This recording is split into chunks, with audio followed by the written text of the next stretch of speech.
Why are you running for city council? Yeah, I'm running to put neighborhoods first. Essentially, my work in the past has been in education, and where I worked in several neighborhoods throughout the city. And what I learned is that every neighborhood is unique, number one, but then number two, you have to listen to the neighborhoods to not just to make the changes that need to be made, but the approach to making the changes has to have or be neighborhood specific. And so that is why I'm running to put neighborhoods first in the area of safety, housing, and transportation. It sounds like you want intentionality. You recognize that each neighborhood kind of requires different things. They're at a different kind of place. They have different needs and priorities. How do you do that? How do you go to Northwest Atlanta and focus on a neighborhood there versus Southeast Atlanta, and they have two completely different viewpoints and probably access to a lot of different things? Yeah. Your position will cover the entire city. Yeah. So how do you focus on the needs of different communities? Yeah, that's a very good question. So working with the NPUs, the neighborhood chairpersons, working with the district city council people to kind of get an idea of what the needs are and concerns are for the community. So yes, safety is a concern across the city. But in some neighborhoods, there may be violent crime, that is what they're experiencing, and others are more like break-in. And they're still equally as important to the neighbors, but how we approach those issues are unique to the neighborhood. I've seen one of your priorities is transportation. Yes. How do you do that? I mean, where do we start? I think everyone in Atlanta can relate to the traffic and maybe some of the road conditions and wanting to potentially see more access to public transportation and a better relationship with MARTA, Department of Transportation. Well, where do you start? How do you see, you can say, I want better transit, but then where does that start? Yeah, and you've answered a lot of them in your question, where to start. Well, first I would start by asking to be on the transportation committee so I can deeply understand these issues. But from a consumer perspective, well-maintained roads are essential. Everybody has a story or a pothole story in the city of Atlanta. Intentionality around our rapid transit and our bus rapid transit. We need to look and see where we are on these more MARTA projects, because as we ask people to move to more transit and bus rapid transit, we need to have a viable option for them. Does it run the way it's supposed to? Is it clean? Is it safe? So first, just to understand the issues. And then I want to look at prioritizing a part of the budget that is unique for alternative transit options, so like an alternative transit fund, so that we look at sidewalks that connect us.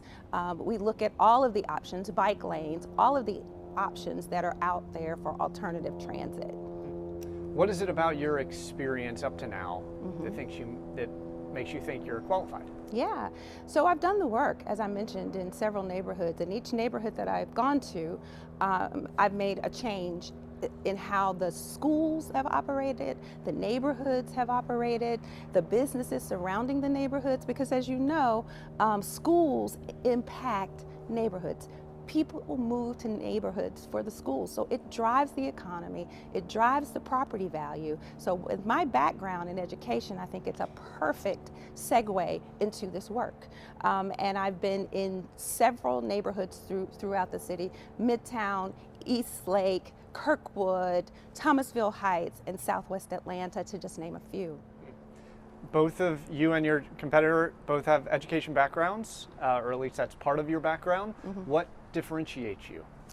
Impact. I think impact. Being so close with boots on the ground, talking to parents and constituents day to day and having to deliver and being accountable to them on a regular basis makes a difference. I think you can sit high and create legislation, and you can have all the wonderful intent, but I have to keep a balanced budget, right? I can't be $100 million in the red.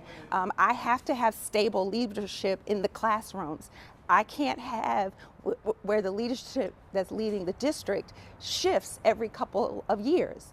You know, those are some, and then the indicators of student growth. I can't have 31% of my kids reading on grade level. I have to see those parents at arrival and at dismissal, and I am accountable to the teachers, to the parents, to the kids, and the neighborhood. And I think that's what makes me different. My impact is tangible. A few questions now just on your assessment of how the council is right now and maybe some decisions that they've made. One is, one of the biggest issues that the council has faced has been Cop City, the Public Safety Training Center. At this point, I'm not going to ask if you support it being built. It's pretty much built. But I want to ask about how you would have handled the entire process differently. I think there was, on both sides, they wish the council, they wish the city, they wish the mayor may have done this, may have done that, may have been more involved, less involved, more approachable.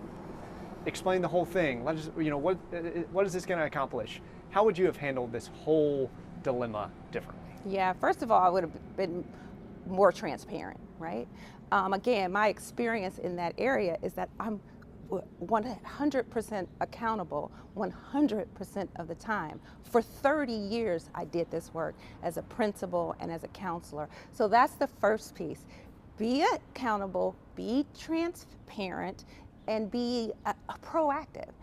I think the alternative and people who support the alternative messaging got out ahead of the messaging that we should have been putting out. When you look at, I know for me personally, when I talk to friends, my parents who are 87 and 85, and all of their friends that are trying to age gracefully in the city want to feel safe. I know from an education standpoint, if you don't train people, you can't just wish that they will change their practices. You have to train, oversee what's happening, be accountable to, and have others accountable to you, to what those indicators are of successful training methodologies. So all of that, I think, is something we could have got out ahead of this messaging, because I do believe that many of the people want it. It's the way that possibly it was rolled out that stings a little bit. And again, I'm a transparent person. I had to be. My disclosures have been filed on time. You know, I am following the rules and trying to the best of my ability as a first-time candidate live up to the expectations that I'm going to ask possibly others to live up to. What is one area of the budget that needs more money? Yeah, so transportation, I think it's been a little ignored, and I get it. You know, affordable housing is a big push in the city because we do need this, and it's been a while since we've had a focus on affordable housing. But transportation, we really need to focus in, like I said, create a dedicated pool of money within that part of the budget, so that we can solve the issues. We weren't expecting all of these people to move to Atlanta, but we welcome them. I'm a native of Atlanta. I've been here, third generation native, and I know even when I went away to college and I would come back, just the more people, the more buildings, all of that. The infrastructure was not prepared for this, I don't believe, and transportation being a big part of that. We need to focus on it now because more people are actually coming. Yeah, they're predicted to come. They're coming right now. You're going to have to make tough decisions. Where do you pull money from? If there was an area that you're like, well, we're going to have to lighten the load a little bit in this area, where would you pull it from? Yeah, we have a non-departmental kind of rainy day fund area within the budget, and so I would look in there first. That would be the first place. I would look into with our relationship with MARTA. You know, as it stands now, we're going through an audit and the audit is being audited, but if it's truly $70 million, that is old, you know, that's some money to start with, I think. One thing I'm curious about, I do a lot of housing stories. You have this concept of attainable housing. Yeah. What does that mean? So it just means affordable is in there, right? But we need more inventory, right? All types of inventory. We need multifamily housing, we need single family housing, you know, we need apartments, small apartments, duplexes, all of those things. So that's what I mean about attainable for everyone at every age of life. Senior living spaces. We've just got to have more housing, and once we have more, you know, more inventory, less demand, and the prices go down. So that's what I mean about attainable. do we have spaces where in all areas of housing where people can choose from and have a nice quality of life here in the city that we all wish to have. What did you learn from the presidential election and the outcome of that that could inform you about the voting electorate? I know Atlanta looks a little different than maybe nationwide, but what have you learned from the presidential election that could inform you as potentially now being an elected official here? Keep it simple. Keep it simple. Keep your messaging simple. Keep your actions simple. People don't want to hear all of the talk. They want to see how are you going to make them and their lives better from today to the next day. They need tangible examples.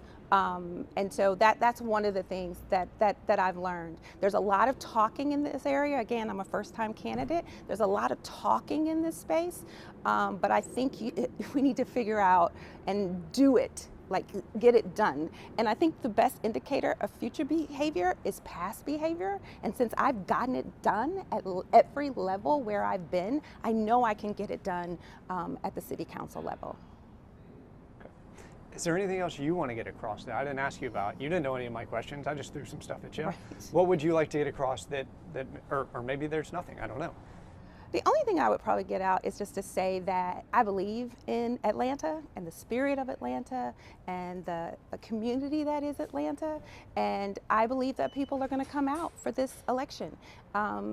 It's been said people don't show up for a runoff. And I'm just excited to hopefully prove that wrong. I think we're engaged, to your point. We've seen what's happened at the national level. So hopefully everybody's understanding local races matter. And I'm just excited to show the world and shock the world that Atlanta's going to come out for this runoff.